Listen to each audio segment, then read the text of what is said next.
وحده فينا كيكون الحلم ديالها انها ملي تكبر وتكمل قرايتها تلقى شي خديمه ويجيب ليها الله شي ولد الناس اللي تزوج به وتبدا معاه اسره وتكمل داكشي اللي باقي في عمر ديالها مع وليداتها ومع راجلها.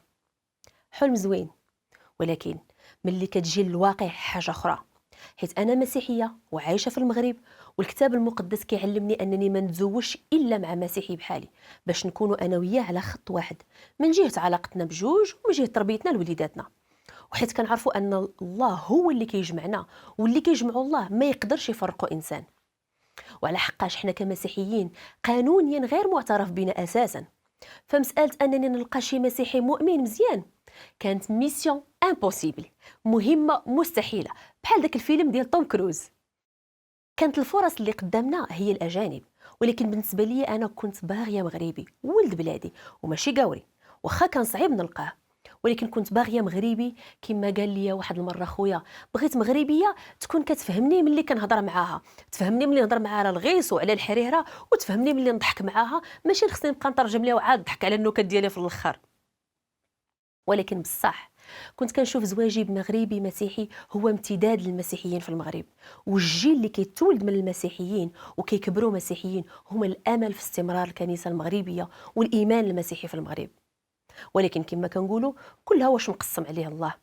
انا كنت محظوظه حيت الله كان عارف اشنو في القلب ديالي واشنو باغيه. كان كيوجد لي راجل ولد الحلال مؤمن من الدرجه الاولى ومن الدرجه الممتازه، كان كيخاف الله فيا وفي الناس، وكما كنقولوا نقرا فين يغبر نحاسي.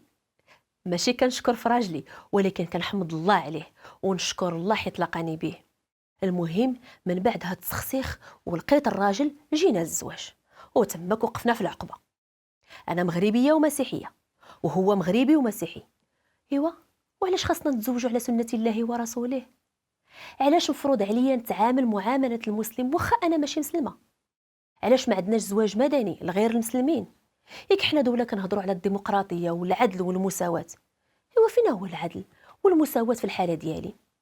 علاش المسلم كل قوانين الدوله كتماشى مع التوجه ديالو اللي هي الشريعه الاسلاميه، واليهودي عنده محاكم فين كيتزوج، وحنا المسيحيين اللي العدد ديالنا اكثر من اليهود وما كاين عندنا حتى شي قانون في صالحنا.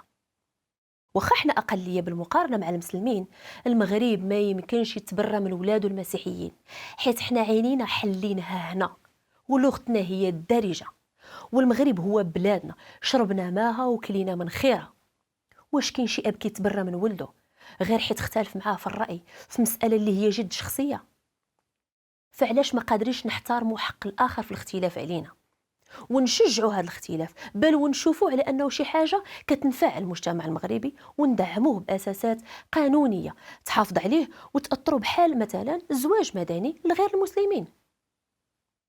كنعقل ملي بغيت نضرب الصداق وملي مشينا عند العدول في المحكمه الشرعيه، وملي العدول بدا كيسولنا على الصداق وعلى موافقه الوالي، وملي بدا كيقرا وقال على سنه الله ورسوله. واش كتصوروا واش كان كيدور في العقل ديالي ديك الساعه؟ ولا ملي قال لينا نقراو الفاتحه، انا هزيت يديا وبديت كنصلي صلاتي المسيحيه اللي هي ندعي الله ونطلب الله باش يبارك ليا في هذا الزواج.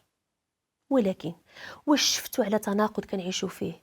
ها انا انسانه عاديه باغيه غير نتزوج بحالي بحال عباد الله، ولكن بلا ما نضطر نصاوم على ايماني ولا نخالف قوانين بلادي، حيت بلا ما نضرب الصداق قدام القانون انا ماشي مزوجه. ولا قلت انا ماشي شغلي نتزوج غير في الكنيسه اللي هي مجموعه المؤمنين كيشهدوا انني تزوجت، بحال اللي كان هذه زمان في القبيله غير الفاتحه والاشهار وها هما مزوجين بلا عقد بلا اوراق. في هذه الحاله انا كنخالف قوانين بلادي، وعلاقتي براجلي ما غاديش تكون قانونيه، وحتى الا جاو شي دراري حتى هما ماشي قانونيين. المهم راجلي وانا ما بغيناش نختاروا الغلط، واختارينا نخضعوا لقانون بلادنا كما كيعلمنا الكتاب المقدس ديالنا، على امل ان الجيل اللي جاي غادي يلقى حريه وما يوقعش ليه اش وقع لينا. كنتسائل علاش اللي كيحكمونا كيخافوا من الحريه، وانا هنا كنهضر على الحريه المسؤوله، الحريه اللي كتعرفك ما ليك وما عليك. فوقاش غادي يجي هذاك النهار اللي تكون فيه عندنا هذيك الحريه؟ انا مسيحيه ومغربيه حتى الموت.